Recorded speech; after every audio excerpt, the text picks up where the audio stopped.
Hi, everyone, and welcome to the Student Housing Calculator webinar brought to you by the student housing professionals here at COCM. My name is Leanne Gilbert, and I'm joined today by Alton Irwin, and we are very excited that you're joining us to learn more about this free tool that we've created. And we're looking forward to answering your questions and to helping you use the Student Housing Calculator for your on-campus housing planning. The purpose of today's webinar is to walk you through the innovative calculator tool that COCM has created with the hope that it will take some of the mystery out of planning for your campus. Before we go any further though, it is important for me to point out that this webinar is not about selling anything. We are not here to try to have you buy anything. We've all been in too many webinars like that. Instead, we're here today to teach you about the ins and outs of using our free student housing calculator tool. And the only goal is to share the valuable lessons that we have learned through our experience and to truly be able to help you and your team be more informed to make the best decisions for your campus. Our hope would be that this tool is something that you will want to take and share with your team and others. Today we will be walking through a case study to predict future trends that play with what-if scenarios to understand the impact of different housing choices that you might make.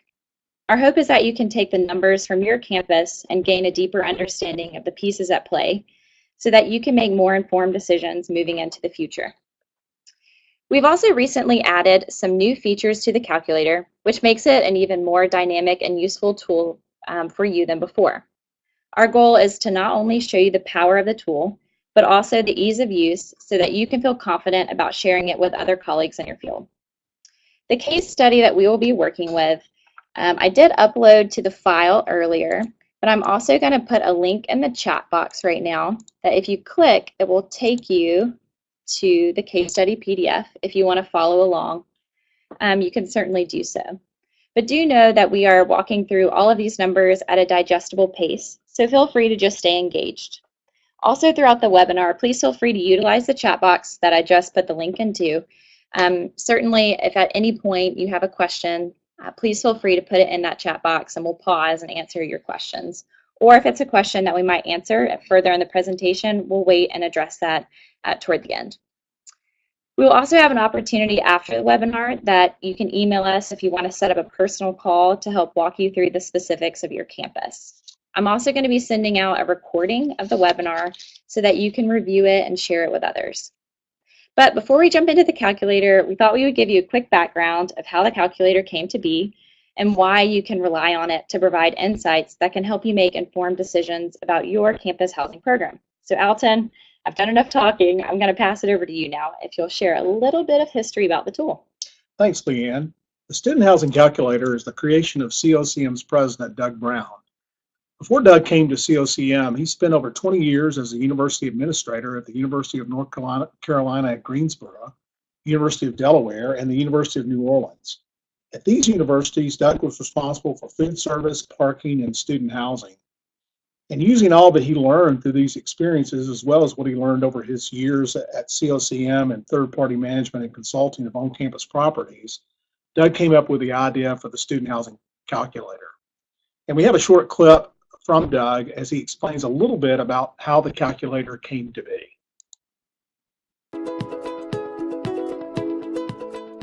You know, in 2001, when I left higher education and began COCM, we, at that time, was a development company, and we put together a lot of proposals for RFPs that were coming our way, and universities were asking for, you know, projects of various sizes, and without really understanding a lot about how they arrived at how they were going to size a project. So it was kind of by accident that those two perspectives came together with a young professional we had in our office that knew how to use an Excel spreadsheet real well. And we began to say, how could we develop something that uses logical data that the university generates themselves and use it as a way to predict housing needs going forward in the future. When I stepped out of higher education and began to look back and we began to use the calculator, I found that universities are incredibly predictable. And if you look at their data over a period of time, like a 5-year window, you can pretty much predict what is going to happen in the next year, because there aren't factors that dramatically change the demand for housing. And so the tool began to help sort of not only educate us on giving good advice to universities, but it began to help universities begin to understand themselves, because it didn't look at just the silo of housing or the silo of enrollment management or the silo of financial aid. It began to look at the whole thing as one thing.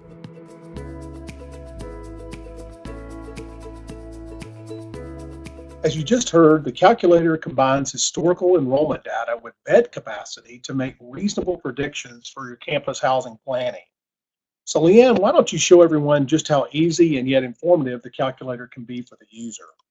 Okay, great. We are going to start with step 1, which is creating a profile. So if you haven't already done so, if you head on over to the Student Housing Calculator website, simply come to this home page, and in the upper right-hand corner, you will see the Sign Up button. It'll take you to this Sign Up page where you're going to input your information, including your first name, your last name, your email address, and come up with a password. Again, we will not be using this information to spam you or to share with anyone else. It's solely for the purpose of creating a profile for you. Once you've entered this information, click Get Started. Then you'll notice a message will pop up that says to check your email to activate your account. So click on over to your email and do give it about 2 minutes to arrive in your inbox. And you'll see something, well, it will look exactly like this. So click the Confirm Email button, and that should direct you right back to the Student Housing Calculator website, where you'll notice it says that your account has now been activated. You can go ahead and log in. So click Log In, and you will be brought to this dashboard. This is your personal home page where you will be able to access all of the reports that you run. So this is a newer feature of the Student Housing Calculator. Previously, our users could only run one report per email that they signed up with.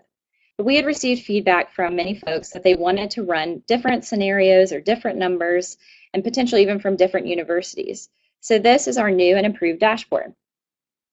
We have designed it so that when you log in, you can simply click Start the Calculator, and it will run you through all of the different steps to answer the questions. However, when you are done with that report and you want to come back and run a second one, the screen is going to look like this, where you're going to see your old report that you can go back and edit, copy, or view the results, or you can click Start Fresh and run a whole new report. So let's pause for a second before we jump into running the numbers with the calculator. For the sake of the webinar, we have provided you the numbers that we are going to be working with today. And that is in that case study that's in the link in the chat box. And we will also be sending that out after the webinar if you want to run through everything again. So when it comes to running your own calculator, you may be wondering where you're going to find all of the numbers that you need. To run the calculator, you are going to need a couple of different resources. First is going to be the institutional enrollment data for the university, as well as the university housing data. You can typically find this information in a few different places. The first piece of information is going to be the enrollment data. We have found that this can be found in the Common Data Set, and that is the easiest and most clearly defined source for this information. For those of you who are not familiar with the Common Data Set, it is a document that is produced by the Institutional Research Department or the Enrollment Management Division on your campus. So sometimes if you do a Google search with your campus's name and then the words Common Data Set, you will most likely find it fairly quickly. If your campus does not produce a Common Data Set, you can also get the information from the Integrated Post-Secondary Education Data Systems, a little bit of a mouthful, so it's commonly known as IPEDS, which is a clearinghouse of information provided by the National Center for Educational Statistics. If you cannot find either of those, contact your campus's institutional research department or the Admission Enrollment Management Division directly. And if you're having trouble, certainly feel free to reach out to us and we will help you try to locate that information. The second piece of information that you will need is going to be the housing information, which consists of the name and the number of beds for each residential building on campus. It is important that this information is accurate and complete in order for the calculator to truly provide a good picture for you of your campus housing program. If you cannot find this information, we are also ready to help you gather that data, so reach out to us for assistance as well. So I'm just going to do a quick overview here of the information that you are going to need for the calculator inputs. It may seem a little overwhelming, but we are also about to walk through a calculator where you'll get a better picture of how all of these pieces play into it. So you're going to need the percentage of first-time, full-time students living on campus housing, the enrollment numbers of degree-seeking first-time, full-time students for the current year as well as 5 years prior, the percentage of the full-time students living on campus housing, the total full-time enrollment, which is again the current year and 5 years prior, the total part-time enrollment, and a list of your housing stock and each building's set capacity as well as design capacity, which we'll get into in a little more detail in a bit. All right, so I'm going to pass it over to Alton so we can actually jump in to that case study. All right, thank you, Leanne. And just to build a little bit on what Leanne was saying, yes, this information does take a little time to get together, but it really, once you have either the common data set or the IPEDS data, once you pull it from one report, it's usually pretty easy to find it for the other years. And once you have it together, as we're going to go through, there's all kinds of different sensitivity analysis you can do with it. So it really is worth the time in gathering it. But for the sake of time, all the data you would normally have to pull together from these various sources is provided for you in the case study that Leanne referenced. So after logging into your dashboard, you're going to click Start the Calculator, and you're going to be taken to the intro page. And here, we're going to enter Fresh Eyes Universities as the campus name.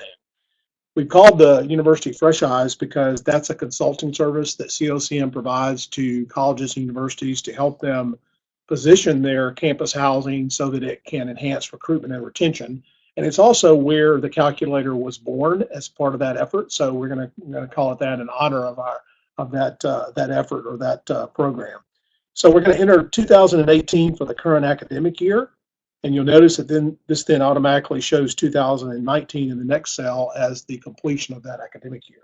So then we just simply click Save and Continue. So let's start out by talking a little bit about Fresh Eyes University so we can set the story in terms of what the dynamics of that institution is. Fresh Eyes University is located in the Midwest. It has a current full-time enrollment of just over 20,000 students.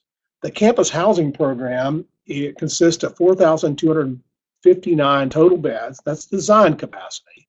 And we're going to talk a little bit more later on about the difference between design and set because it's a very important concept in the calculator. Fresh Eyes offers traditional type housing options, which are shared bedrooms and community baths. It offers suites, shared bedrooms with a bath in the unit, as well as apartments, which have private bedrooms and a full kitchen. From 2013 to 2015, the total full-time undergraduate enrollment at Fresh Eyes decreased each year, and then it began an upward trend each year to the present year of fall 2018. The first-time full-time enrollment decreased significantly each year from fall 2013 to fall 2015, and then it began a dramatic upward trend for the next 2 years until 17, and then from fall 17 to 19, it dropped back down about 5.21%. Talk a little bit about the housing, the age of the housing. The quad housing was built in the 40s and renovated in the 90s. The Hill Suites is a product that was built in the 70s. It was later renovated. It had some asbestos in it. It was renovated in the 1990s. The Lake Apartments were completed in 2005, and that's the most popular product on the campus. And for the last 2 years, Fresh Eyes University has master leased 2 apartment complexes, a total of 380 beds, adjoining the north boundary of campus to accommodate demand. And what they have done is they believe that they don't have enough capacity, or they have concluded they don't have enough capacity to meet current demand. But what we're going to see later on in the analysis is the profound difference or the significance of design capacity and set capacity. Okay, so we're going to go back to the calculator to enter the data, and we're now taken to the step 1 page. And here we're going to see the first input. And that is, it asks, on your campus, what is the current percentage of first-time, full-time, degree-seeking students that live in on-campus housing? And again, this is how many first-time students are you capturing each year to live, or currently capturing to live in on-campus housing? And the case study has 66%. So we're going to enter 66% in the box and then click Save and Continue to go on to the next page. The second step involves the following. For the corresponding academic years, what was the degree-seeking full-time, first-time full-time enrollment? And here we're going to enter the following numbers. We'll start with 13-14, where it was 5,358.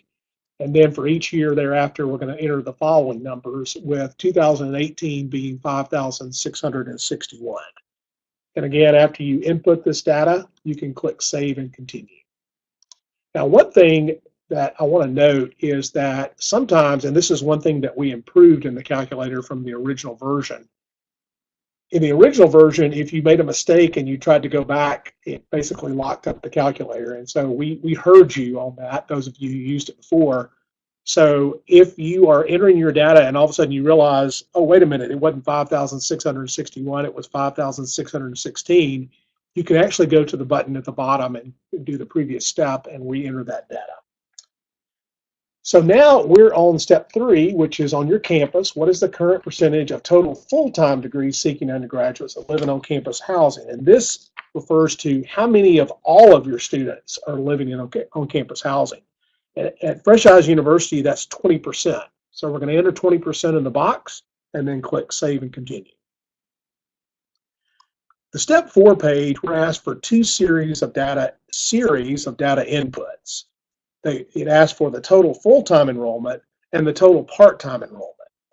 Now, you may be asking, why in the world would we want to know the part-time enrollment?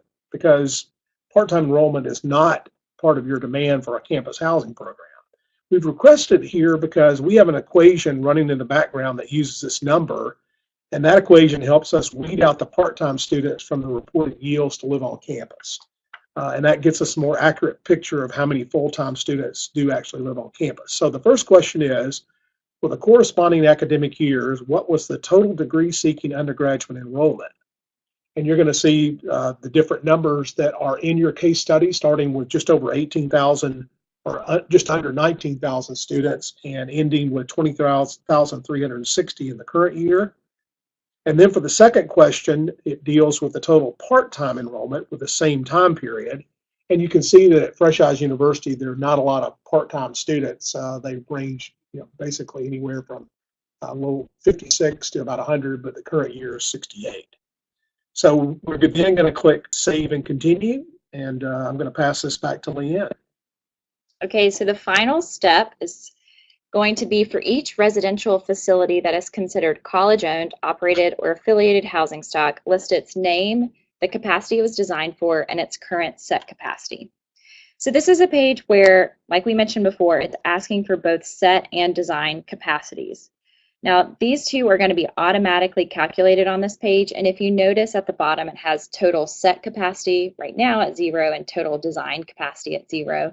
So you're going to want to keep an eye on those numbers as they add up, so you can make sure that they total up to the total numbers that you know of your university. Just to kind of point out what we mentioned earlier, so design capacity is going to be the total number of residents the hall was originally designed to house. So back when the building was built, the number of students that were intended to live in that building, not necessarily to where it is now. We know that several buildings sometimes turn doubles into single rooms, or sometimes vice versa, where maybe a double is turned into a triple or quad even.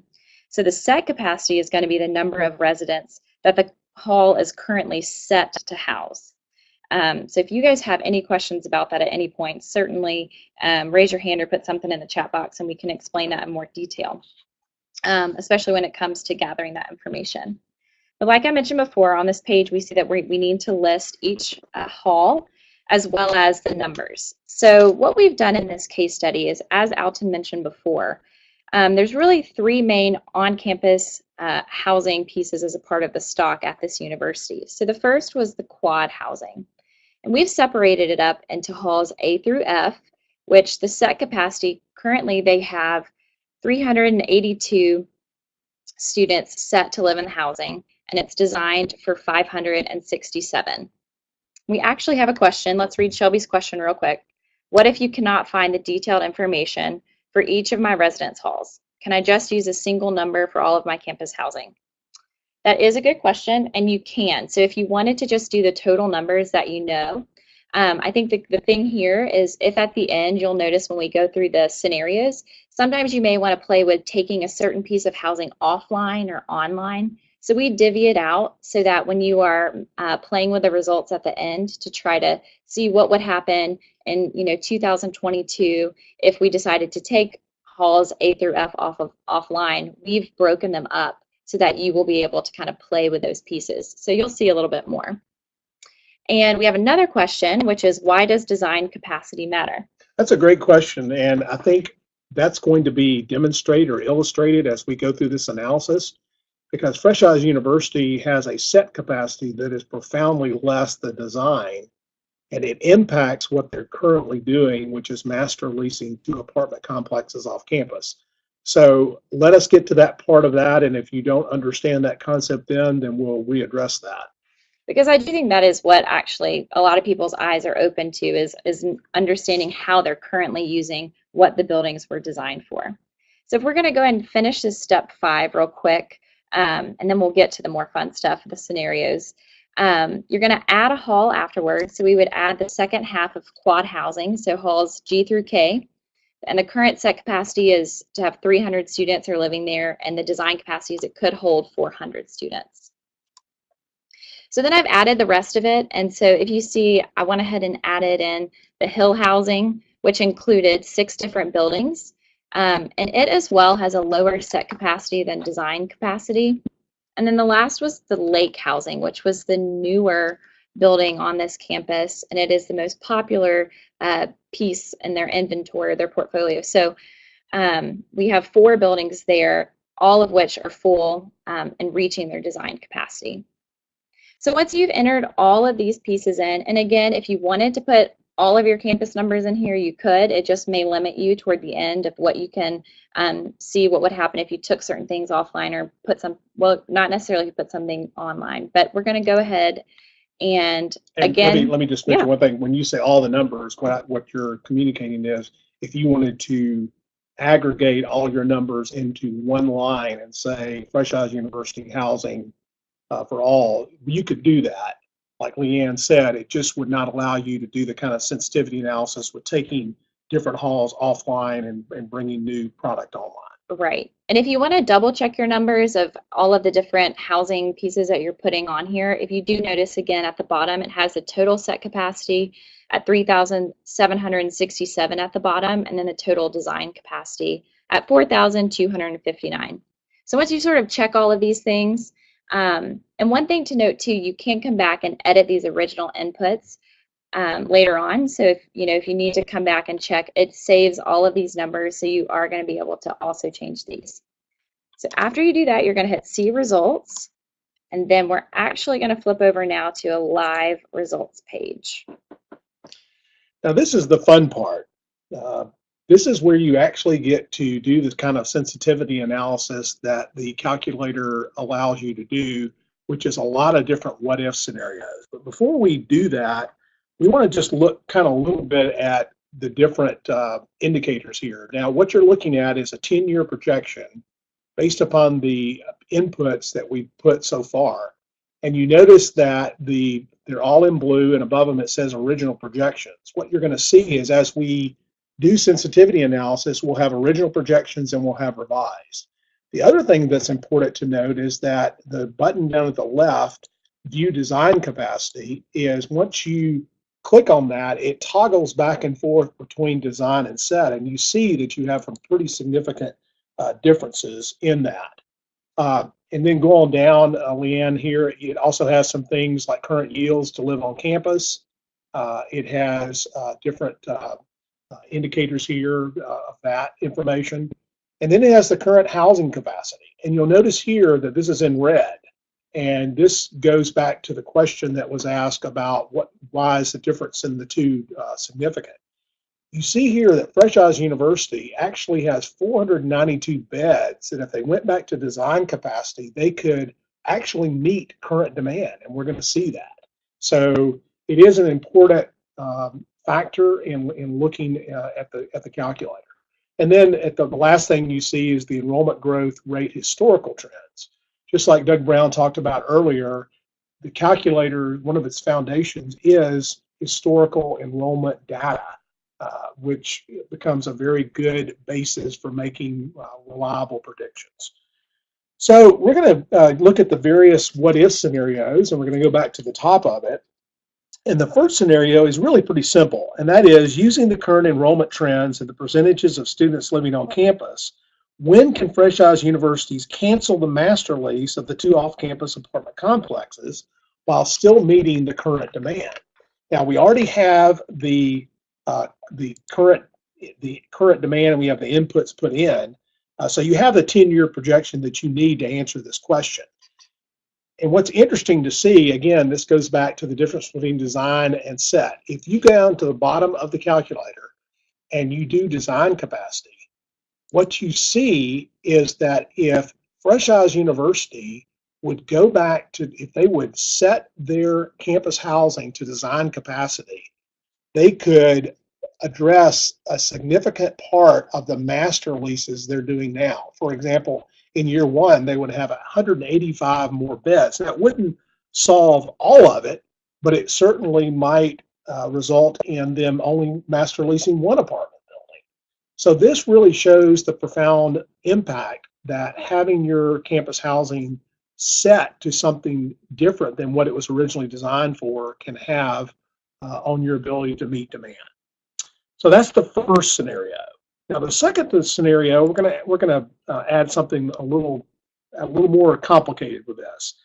How many new beds would Fresh Eyes University need to add if the housing stock is offered at design capacity and the percentage of first-time, full-time students living on campus increases from the current 66% to 70% in 2021, 75% in 21-22, and then 80% in 22-23. Now, this also brings up another interesting aspect of the calculator, and something that COCM often encounters is that even though Fresh Eyes hasn't growing enrollment, even if Fresh Eyes University did not have growing enrollment, they have room to improve their demand for their campus housing just through improving the capture of first-time, full-time students to live on campus, which supports the thought that you don't always have to have growing enrollment to increase demand for your campus housing program. Sometimes it can be just a matter of increasing the capture of first-time, full-time students, and the calculator helps you see what that would mean. So what we're going to do is we're going to change that. So what you do is you go down in the calculator and go down to the current yields to live on campus and click on the button Change Yields. So what we're going to do is we're going to go in the box for 2020 through 21, and we're going to change that to 70%. As Leanne is showing here, it's pretty easy to do it. Now, if you don't change any future years, it automatically defaults to what you put in for the previous one and carries it all the way out. But we're actually going to change the next year to 75%. And then we're going to change the following year, 22, 23 to 80. And then we're going to assume that that carries out from that point forward.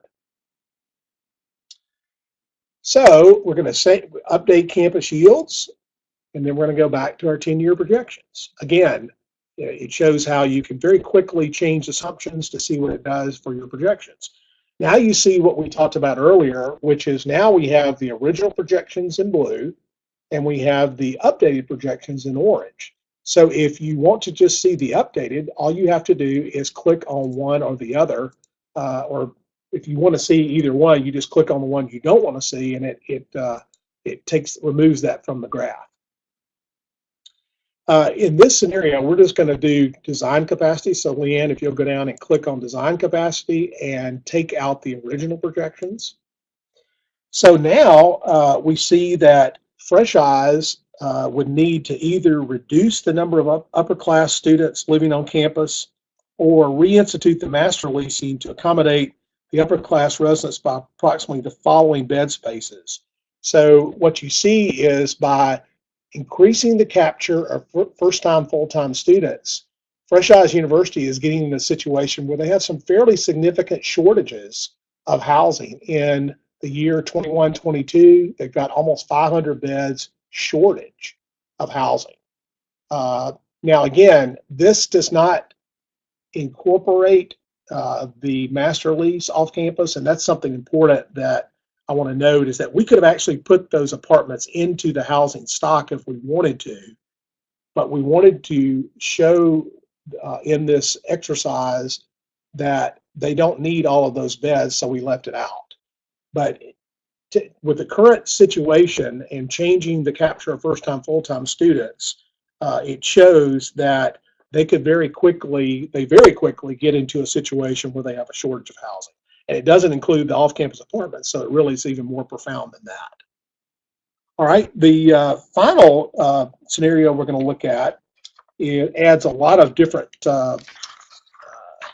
variables into this.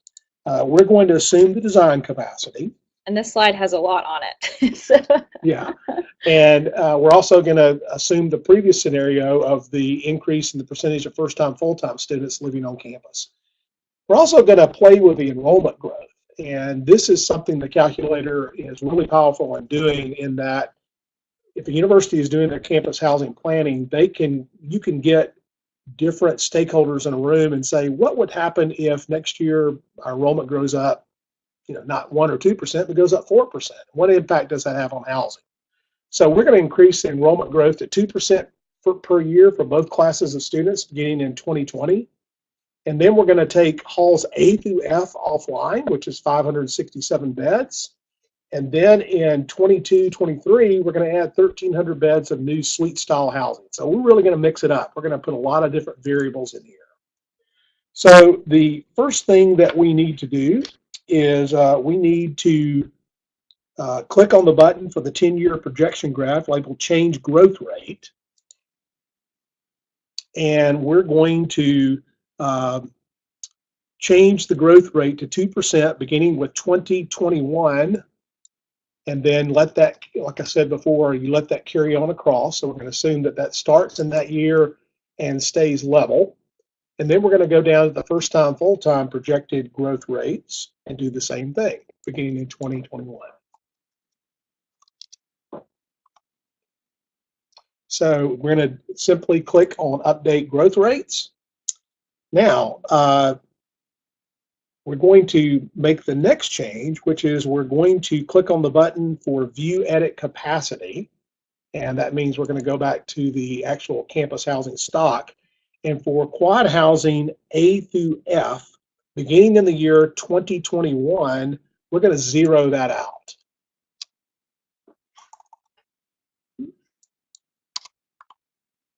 And we're going to do this with both design and set capacity. And then for 22, actually, I think let's do that for 21-22 again. Let's go back and put 382 in that 2021. Okay. And 567.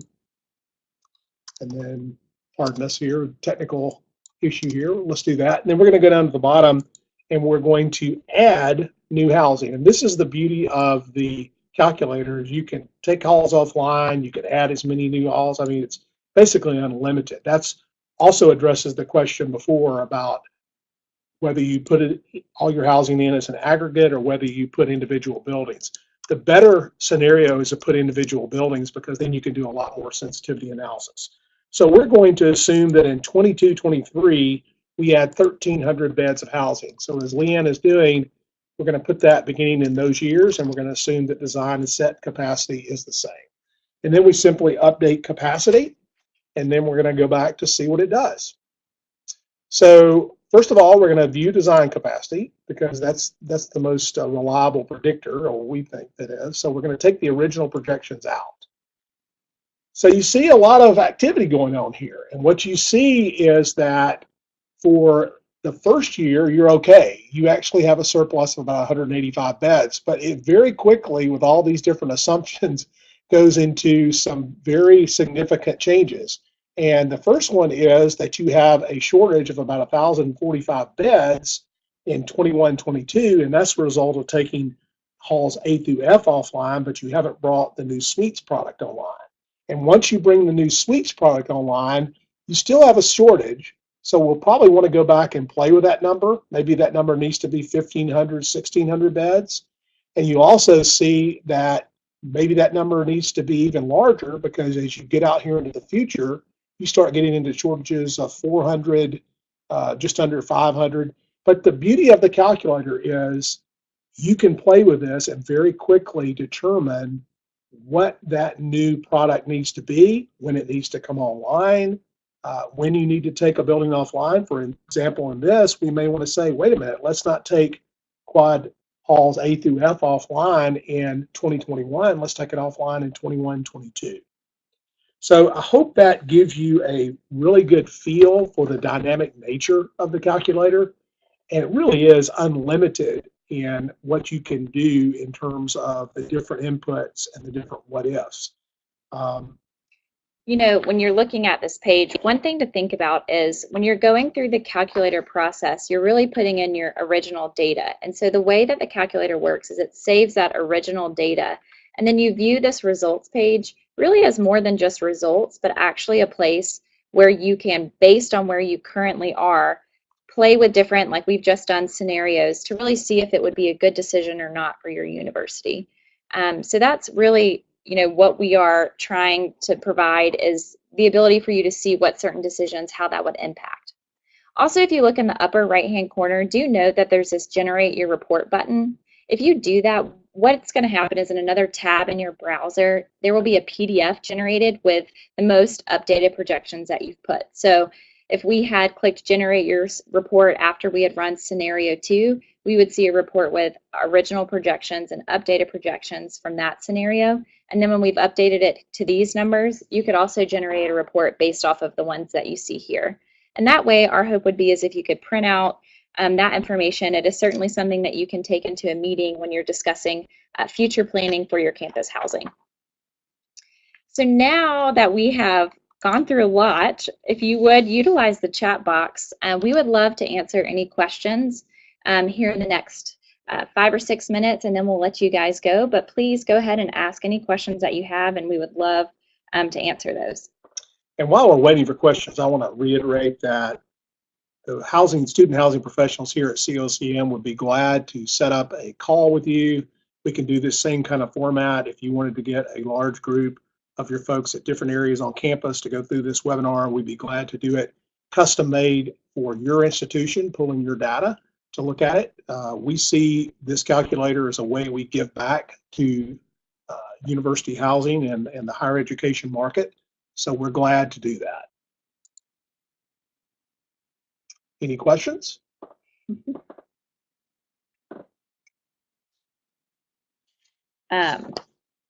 Okay, well, we have, we're getting one participant typing. See if we have any questions.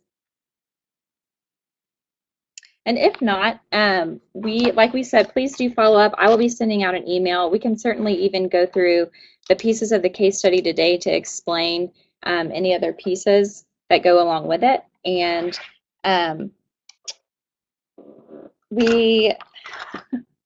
hold on just a second. There were a few other questions that we have had from other people in the past. Again, Gray has asked, if I can't get data for the institution, can I get the same data from the iPads website hosted by the Department of Education, right?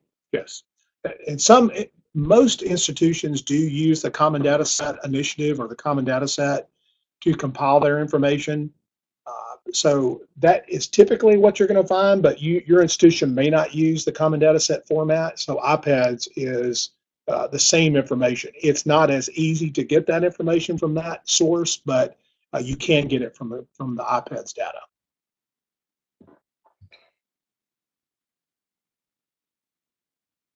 One other question that we've often been asked is, how long does it typically take to obtain the information about your campus from the Common Data Set? That's a great question. It does take a little time, and typically those Common Data Sets are compiled by year. So because you're getting 6 years of data, you're going to have to open 6 different PDFs. But what we have found is once you go through the first common data set report, it's fairly easy, and you've gone through it and you've looked at where the data is that you need for the calculator.